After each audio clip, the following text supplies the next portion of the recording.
नमस्कार। आज हम फिर आपके लिए CBSE board class 10 Hindi course से गद्य खंड के अंतर्गत पाठ 11 बाल गोविंद भगत लेखक राम ब्रज बेनीपुरी से संबंधित प्रश्न उत्तर लाए हैं, जो कक्षा 10वीं के छात्रों के लिए बहुत महत्वपूर्ण साबित होंगे। तो प्रश्न नंबर पहला, खेती बाड़ी से जुड़े गृहस्थ बाल गोविंद भगत अपनी किन चारित्रिक विशेषताओं के कारण साधु कहलाते थे? उत्तर, बाल गोविंद भगत निम्न कारणों से साधु कहलाए। पहला, वे कबीर के आदर्शों पर चलते थे, उन्हीं के गीत गाते थे। दूसरा, वे शरीर को नश्वर तथा आत्मा को परमात्मा का अंश मानते थे। तीसरा, वे कभी झूठ नहीं बोलते थे, खरा व्यवहार रखते थे। चौथा, किसी से भी सीधी बात करने में संकोच नहीं करते थे। पांचवा, किसी से झगड़ा नहीं करते थे। छठवां, वे किसी की चीज बिना पूछे नहीं लेते थे। सातवां, उनके खेत में जो कुछ पैदा होता उसे कबीरपंथी मठ में ले जाते और उसमें से जो हिस्सा प्रसाद रूप में वापस मिलता वे उसी से गुजारा करते। आठवां, उनमें लालच बिल्कुल भी नहीं था। इस प्रकार वे अपना सब कुछ भगवान को समर्पित कर देते थे। प्रश्न नंबर दूसरा, भगत की पुत्रवधू उन्हें अकेले क्यों नहीं छोड़ना चाहती थी? उत्तर, भगत की पुत्रवधू उन्हें अकेले छोड़कर नहीं जाना चाहती थी, क्योंकि भगत के बुढ़ापे का वह एकमात्र सहारा थी। पुत्रवधू को इस बात की चिंता थी कि यदि वह भी चली गई तो भगत के लिए भोजन कौन बनाएगा, यदि वे बीमार हो गए तो उनकी सेवा कौन करेगा। उसके चले जाने के बाद भगत की देखभाल करने वाला और कोई नहीं था। प्रश्न नंबर 3, भगत ने अपने बेटे की मृत्यु पर अपनी भावनाएं किस तरह व्यक्त की? उत्तर, बेटे की मृत्यु पर भगत ने पुत्र के शरीर को एक चटाई पर लिटा दिया, उसे सफ़ेद चादर से ढक दिया तथा वे कबीर के भक्ति गीत गाकर अपनी भावनाएं व्यक्त करने लगे। उनके अनुसार आत्मा परमात्मा के पास चली गई, विरहिणी अपने प्रेमी से जा मिली। उन दोनों के मिलन से बड़ा आनंद और कुछ नहीं हो सकता। इस प्रकार भगत ने शरीर की नश्वरता और आत्मा की अमरता का भाव व्यक्त किया। प्रश्न नंबर 4, भगत के व्यक्तित्व और उनकी वेशभूषा अपने शब्दों में चित्र प्रस्तुत कीजिए। तो पहले हम व्यक्तित्व की बात करते हैं। बाल गोविंद भगत का व्यक्तित्व, भगत जी सीधे साधे भगत थे। वे गृहस्थ होते हुए वास्तव में सन्यासी थे। वे अपने किसी काम के लिए दूसरों को कष्ट नहीं देते थे, किसी की वस्तु को हाथ नहीं लगाते थे, वे कभी झूठ नहीं बोलते थे, कबीर के आदर्शों का पालन करते थे, वे कबीर के पद गाते थे। आत्मा परमात्मा पर उनका अटल विश्वास था। भगत जी का वैराग्य तथा निस्वार्थ व्यक्तित्व का परिचय इस बात से भी मिलता है, अपने बेटे के श्राद्ध की अवधि पूरी होते ही अपने पुत्र वधू को उसके पिता के घर भेज दिया तथा उसका दूसरा विवाह कर देने का आदेश दिया। अब आते हैं बाल गोविंद भगत की वेशभूषा। बाल गोविंद भगत मंझोले कद के गोरे चिट्टे आदमी थे, 60 से ऊपर के ही होंगे। बाल पक गए थे, लंबी दाढ़ी नहीं रखते थे, किंतु हमेशा उनका चेहरा सफ़ेद बालों से जगमग किए रहता। कपड़े बहुत कम पहनते थे, कमर में एक लंगोटी मात्र और सिर में कबीरपंथियों की सी कनपटी टोपी। जब जाड़ा आता, जाड़ा का अर्थ होता है सर्दी, एक काली कमली ऊपर से ओढ़े रहते। काली कमली मतलब काला कंबल। मस्तक पर हमेशा चमकता हुआ रामनंदी चंदन, जो नाक के एक छोर से ही औरतों के टीके की तरह शुरू होता, गले में तुलसी की जड़ों की एक बेडौल माला बांधे रहते थे।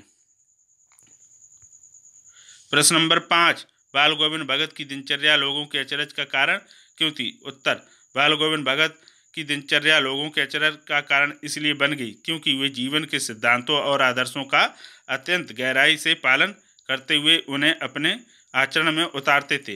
वृद्ध होते हुए भी उनकी स्फूर्ति में कोई कमी नहीं थी।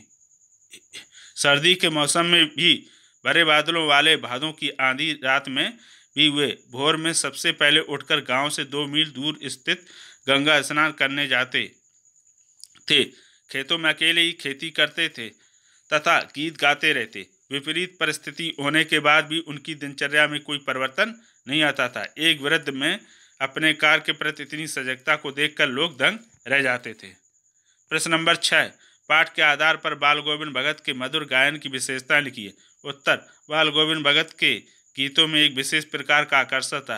कबीर के पद उनके कंठ से निकलकर सजीव उठते थे। खेतों में जब वे गाना गाते तो स्त्रियों के ओंठ बिना गुनगुनाए नहीं रह पाते थे। गर्मियों की शाम में उनके गीत वातावरण में शीतलता भर देते थे। उनके गीतों में जादुई प्रभाव तथा संध्या समय जब वे अपनी मंडली समेत गाने बैठते तो उनके द्वारा गाए पदों को उनकी मंडली दोहराया करती थी। भगत के स्वर के आरोह के साथ श्रोताओं का मन भी ऊपर उठता चला जाता और लोग अपने तन मन की शुद्ध बोध खोकर संगीत की स्वर लहरी में तल्लीन हो जाते। प्रश्न नंबर 7। कुछ मार्मिक प्रसंगों के आधार पर यह दिखाई देता है कि बाल गोविंद भगत प्रचलित सामाजिक मान्यताओं को नहीं मानते थे। पाठ के आधार पर उन प्रसंगों का उल्लेख कीजिए। उत्तर, बाल गोविंद भगत प्रचलित सामाजिक मान्यताओं को नहीं मानते। पहला, बाल गोविंद भगत के पुत्र की मृत्यु हो गई तो उन्होंने सामाजिक परंपराओं के अनुरूप अपने पुत्र का क्रियाकर्म नहीं किया, उन्होंने बिना कर्मकांड के श्राद्ध संस्कार कर दिया। दूसरा, बेटे की मृत्यु के समय सामान्य लोगों की तरह शोक करने के बजाय भगत ने उसकी सैया के समक्ष गीत गाकर अपने भाव प्रकट किए। तीसरा, उन्होंने सामाजिक रीति रिवाजों की परवाह न करते हुए अपनी पुत्र वधू से ही बेटे का दाह संस्कार कराया। चौथा, समाज में विधवा विवाह का प्रचलन न होने के बावजूद भी उन्होंने अपनी पुत्र वधू के भाई को बुलाकर उसकी दूसरी शादी कर देने को कहा। पांचवा, अन्य सुविधाओं की तरह भिक्षा मांगकर खाने के विरोधी थे। प्रश्न नंबर 8। धान की रोपाई के समय समूचे माहौल को भगत की स्वर लहरियां किस तरह चमत्कृत कर देती थीं? उस माहौल का शब्द चित्र प्रस्तुत कीजिए। उत्तर, आषाढ़ की रिमझिम फुहारों के बीच खेतों में धान की रोपाई चल रही थी। बादल से घिरे आसमान में ठंडी हवाओं के चलने के समय अचानक खेतों में से किसी के मीठे स्वर गाते हुए सुनाई देते हैं। बाल गोविंद भगत के कंठ से निकला मधुर संगीत वहाँ खेतों में काम कर रहे लोगों के मन में झंकार उत्पन्न करने लगा। स्वर के आरोह के साथ एक एक शब्द जैसे स्वर्ग की ओर भेजा जा रहा हो। उनकी मधुर वाणी को सुनते ही लोग झूमने लगते, स्त्रियां स्वयं को रोक नहीं पाती तथा अपने आप उनके होंठ कांप कर गुनगुनाने लगते। हलवाओं के पैर गीत के ताल के साथ उठने लगे। रोपाई करने वाले लोगों की उंगलियां गीत की स्वर लहरी के अनुरूप एक विशेष क्रम से चलने लगी। बाल गोविंद भगत के गाने से संपूर्ण सृष्टि मिठास में खो जाती है। अब आते हैं रचना और अभिव्यक्ति। तो प्रश्न नंबर 9। पाठ के आधार पर बताएं कि बाल गोविंद भगत की कबीर श्रद्धा किन किन रूपों में प्रकट हुई है। उत्तर, बाल गोविंद भगत द्वारा कबीर पर श्रद्धा निम्न रूपों में प्रकट हुई है। पहला, कबीर गृहस्थ होकर भी सांसारिक मोह माया से मुक्त थे। उसी प्रकार बाल गोविंद भगत ने गृहस्थ जीवन में बंधकर भी साधु समान जीवन व्यतीत किया। दूसरा, कबीर के अनुसार मृत्यु के पश्चात जीवात्मा का परमात्मा से मिलन होता है। बेटे की मृत्यु के बाद बाल गोविंद भगत ने भी यही कहा था। उन्होंने बेटे की मृत्यु पर शोक मनाने के बजाय आनंद मनाने के लिए कहा। तीसरा, भगत जी ने अपनी फसलों को भी ईश्वर की संपत्ति माना। वे फसलों को कबीर मठ में अर्पित करके प्रसाद रूप में पाई फसलों का ही उपभोग करते थे। चौथा, पहनावे में भी वे कबीर का ही अनुसरण करते थे। पांचवा, कबीर गांव गांव गली गली घूमकर गाना गाते थे, भजन गाते थे। बाल गोविंद भगत भी इससे प्रभावित थे। छठवां, बाल गोविंद भगत प्रचलित सामाजिक मान्यताओं को कबीर की तरह ही मानते थे। प्रश्न नंबर 10। आपकी दृष्टि में भगत की कबीर पर अगाध श्रद्धा के क्या कारण रहेंगे। उत्तर, बाल गोविंद भगत कबीर बाल गोविंद भगत पर अगाध श्रद्धा रखते थे, क्योंकि कबीर ने सामाजिक कुप्रथाओं का विरोध कर समाज को एक नई दृष्टि प्रदान की। उन्होंने मूर्ति पूजा का खंडन किया तथा समाज में व्याप्त ऊंच नीच के भेदभाव का विरोध कर समाज को एक नई दिशा की ओर अग्रसर किया। उन्हें कबीर की साफ आवाज़ और कबीर का आडंबरों से रह सादा जीवन में सच्चाई नजर आई होगी। यही सच्चाई उनके हृदय में बैठ गई होगी। कबीर की इन्हीं विशेषताओं ने बाल गोविंद भगत के मन को प्रभावित किया होगा। दोनों के विचार भी एक दूसरे से मिलते थे। प्रश्न नंबर 11। गांव का सामाजिक सांस्कृतिक परिवेश आषाढ़ चढ़ते ही उल्लास से क्यों भर जाता। आषाढ़ का महीना हिंदी में होता है, यानी भारतीय हिंदू कैलेंडर में आषाढ़ चलता है और उसी समय बारिश होती है। तो उत्तर, भारत कृषि प्रधान देश है, यहाँ के गांव कृषि पर आधारित हैं। वर्षा भी आषाढ़ मास में शुरू होती है। आषाढ़ की रिमझिम बारिश में भगत जी अपने मधुर गीतों को गुनगुनाकर खेती करते हैं। उनके इन गीतों के प्रभाव से संपूर्ण सृष्टि रम जाती है। स्त्रियां भी इससे प्रभावित होकर गाने लगती हैं। बच्चे भी वर्षा का आनंद लेते हैं।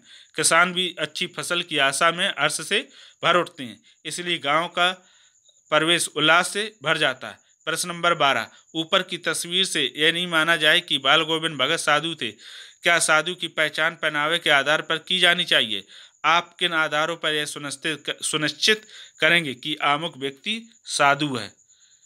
मेरे अनुसार एक साधु की पहचान उसके पहनावे के साथ साथ उसके आचार व्यवहार तथा इसकी जीवन प्रणाली पर भी आधारित होती है। सच्चा साधु हमेशा मोह माया आडंबर युक्त जीवन, लालच आदि दुर्गुणों से दूर रहता है। साधु हमेशा दूसरों की सहायता करता है। साधु का जीवन सादगी पूर्ण तथा सात्विक होता है। उसके मन में केवल ईश्वर के प्रति सच्ची भक्ति होती है। प्रश्न नंबर 13, मोह और प्रेम में अंतर होता है। भगत के जीवन की किस घटना के आधार पर इस कथन का सच सिद्ध करेंगे? उत्तर, मोह और प्रेम में निश्चित अंतर होता है। मोह में मनुष्य केवल अपने स्वार्थ की चिंता करता है और प्रेम में वह अपने प्रियजनों का हित देखता है।